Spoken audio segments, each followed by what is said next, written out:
If your contractor coded your product, you might not own it. If your designer made your logo, you might not own that either. And if you're using AI tools, guess what? You might not own those outputs at all. I know what you're thinking. That can't be right. I paid for it, so of course I own it.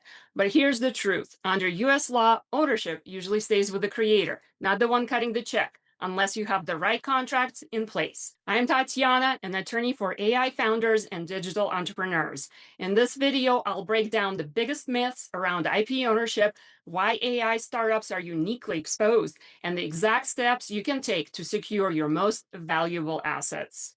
And stick around until the end, because I'll show you how to run a quick legal risk report to catch ownership gaps before investors do. Most founders believe this: I paid for it, so I own it.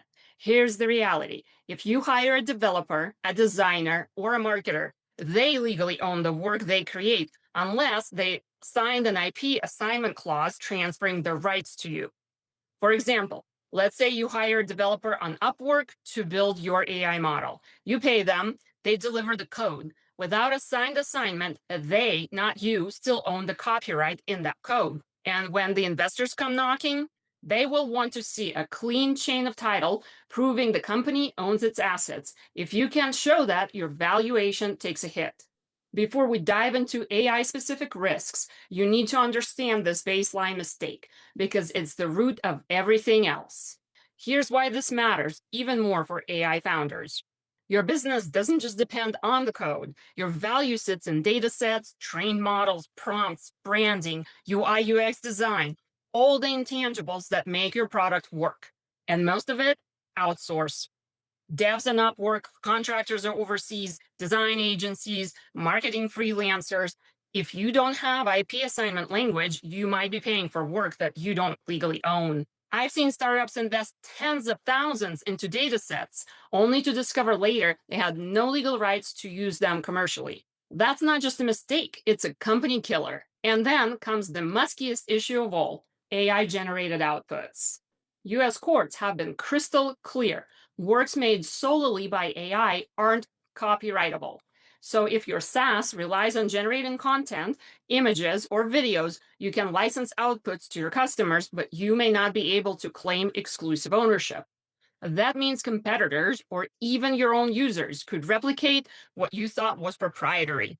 It raises the big question: if you don't own your outputs, what exactly are you selling? This is where investors turn the screws. During due diligence, they will ask, prove that you own your IP, and they will want to see signed IP assignments from every contractor and co-founder, trademark registrations for your brand, copyright registrations for your core assets. If there are gaps, that's a red flag. Deals stall, funding collapses.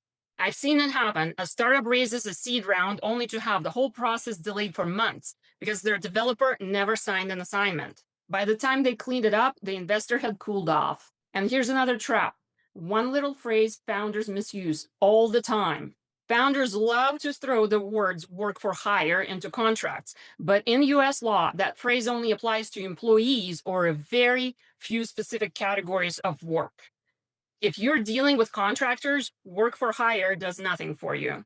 The only way to secure ownership is explicit written IP assignment language, no exceptions.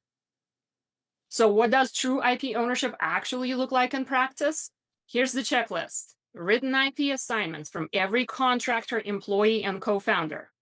Trademark filings for your brand and product names.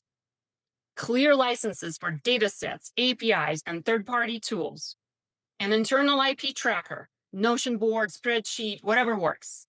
Disclaimers for AI-generated outputs so customers understand what they can and cannot do. Miss even one of these and your startup's core value can evaporate overnight. So let's wrap this up. You don't own IP just because you paid for it. AI makes ownership even messier. And without airtight contracts, trademarks, and assignments, your crown jewels may not belong to you. The good news? There's a simple way to check where you stand. I built something called the AI Entrepreneur's Legal Risk Report.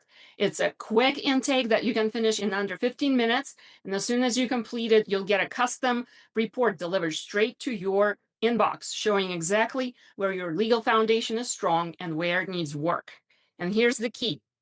As much as I love AI, this report isn't AI generated. I built it myself, start to finish, to give founders a real attorney crafted roadmap that they can trust. So before you raise money, onboard more clients, or scale your product, make sure you actually own the assets that you're building on. The link to run your AI entrepreneur's legal risk report are right below. I'm Attorney Tatyana. Thanks for watching, and I'll see you in the next video.